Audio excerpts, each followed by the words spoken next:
I'm Brent Goff. It's good to have you with us on this Monday. Israeli reservists are gathering at assembly points in northern Israel tonight amid reports that a ground invasion of Lebanon is imminent.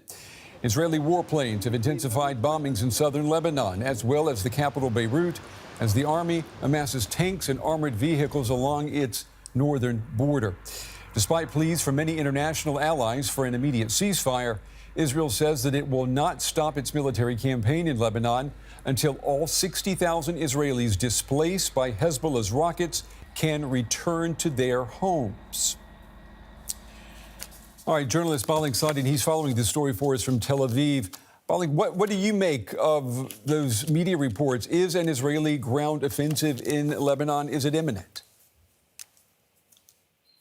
Well, just a few minutes ago, the IDF, the Israeli military, has announced officially that the towns that are close to the border, so Mitula and Kfar Gil-Adi, parts of other towns in that area, Israeli settlements, are actually going to be military sites that no one can get into it, which means that we are talking about a possible incursion in the coming hours or in the coming days. But let's be clear about this. It's not going to be a wide-scale incursion, any occupation, long-term occupation. We are talking about limited operations, and that's what we're getting from the different sources, also inside Israel, but also outside Israel, even officially by the U.S. officials, including Secretary Austin, as well as the other officials in the Biden administration, that we're talking about a number of operations, limited operations, that will target Hezbollah's infrastructure and the military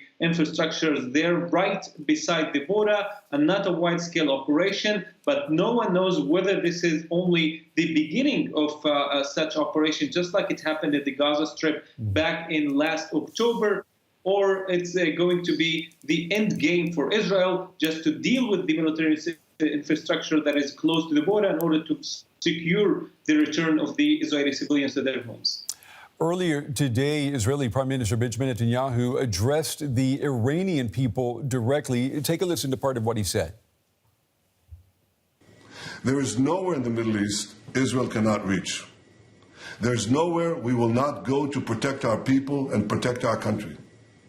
With every passing moment, the regime is bringing you, the noble Persian people, closer to the abyss. I know you don't support the rapists and murderers of Hamas and Hezbollah, but your leaders do. You deserve more. The people of Iran should know Israel stands with you. May we together know a future of prosperity and peace. Balik, what do you think Netanyahu is trying to achieve with that message? Well, Netanyahu knows and Israel knows that the biggest weakness for the Iranian regime is the different fractions and ethnicities and different sects inside Iran. They know that a military operation against Iran, this huge country, with its, of course, very capable army and also the Revolutionary Guards Corps, it will not be possible to defeat them militarily, or at least not without any huge price from Israel. So the only way in order to pressure Iran, even if it's not the ultimate goal to make the regime collapse, is actually encourage these fractions to put pressure on the Iranian regime. That's on one hand. But on the other hand, let's set the record straight.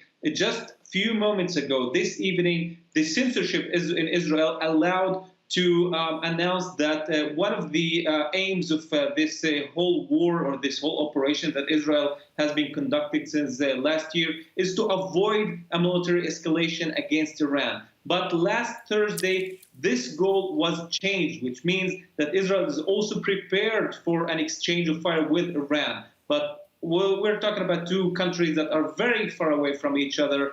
The only capability that Iran has is the missiles and rockets and drones that it can fire, and Israel also has the aerial capabilities. But this is possible, this could happen, especially if we're talking about a larger scale operation in Lebanon.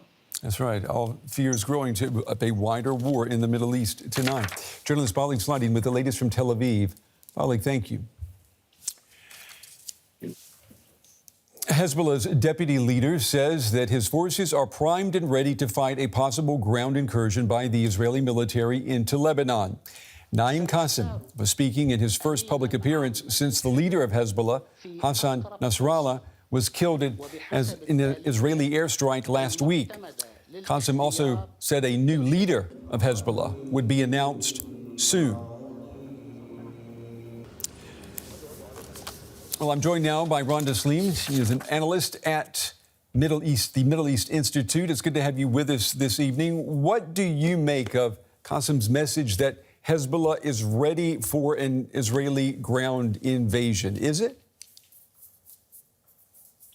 I mean, this is a terrain they are very familiar with. It is their villages. Their fighters know these villages inside out.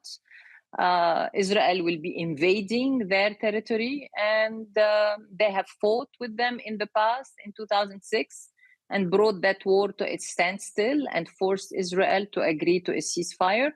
And I think despite the decapitation of its leaders, I think its field commanders are still there and its fighters are still there. And in fact, now they are motivated even more to avenge the assassination of their Secretary General.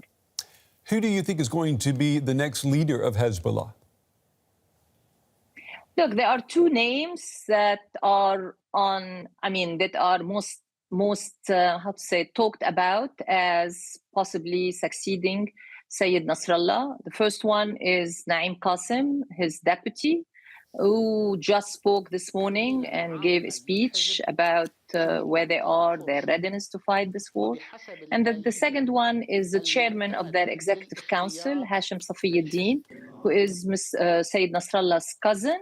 And of the two, in my opinion, Sayyid Safiyuddin is more likely than Naim Qassem, although the fact that Sheikh Qassem has been the number two for so long that it might be somehow politically incorrect to bypass him.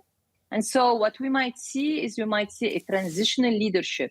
We might see Sheikh Qassem becoming the next Secretary General, while the real power rests in the hands of people like Hashim Safiyuddin and other members of the Jihadi Council, as well as the Iranian Revolutionary Guards, which will now play more of a role in the running of Hezbollah's affairs than prior to Nasrallah's assassination. So let me ask you then, if there is an Israeli ground invasion of Lebanon, are you clear on what would be the end game there? What would be the aim of the Israeli military? I don't know. That's a question I always ask.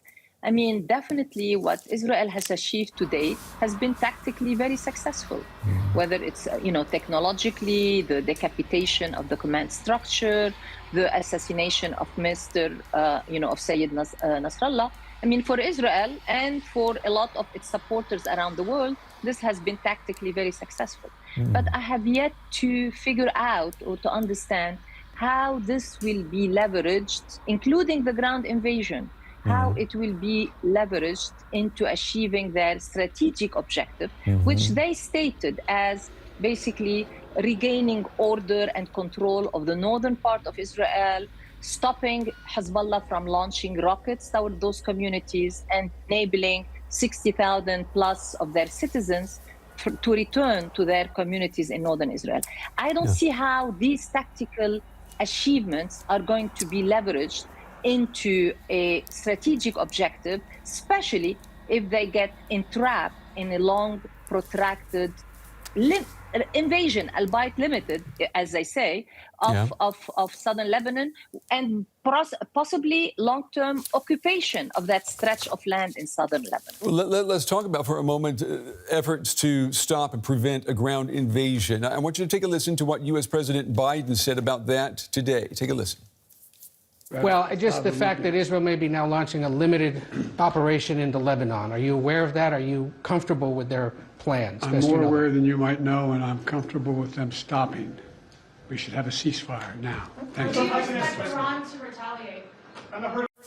So the president is comfortable with them stopping. I mean, it seems like the red lines for Israel shift a lot in this U.S. administration. I mean, does the Israeli government, does it even care about what the U.S. president says at this point? I mean, that's a very good question. I don't know. I mean, after all, this is an administration that is in the last leg, basically, on the last leg of its term.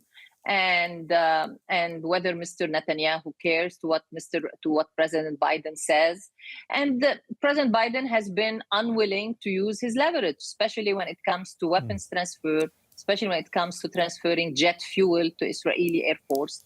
And so, we have heard this talk about we need a ceasefire now when he talked about Gaza recently, right? And so I don't know whether he is sincere about it. And two, whether he is willing to use his leverage. And if he does use his leverage, whether it will make any difference with Bibi Netanyahu's political calculus. But what about the leverage of the world's biggest military? The U.S. is sending a few thousand more troops to the Middle East. What do you think the purpose of that is? And exactly, that's a message that contradicts a ceasefire. I mean, they keep saying that the purpose of this increasing military presence is twofold. One is to protect their own troops that are present in the Middle East. And two, especially from Iranian attacks, I'm assuming, and from Iranian proxies in the region. And two, to defend Israel. So, I mean, on one hand, he wants Israel to go to a ceasefire, while Israel is planning a ground invasion. And by the way, Israel can say all it wants, limited, whatever. But the other side, in this case, Hezbollah, will have a say also in what kind of invasion it's going to be, and how costly it's going to be for Israel.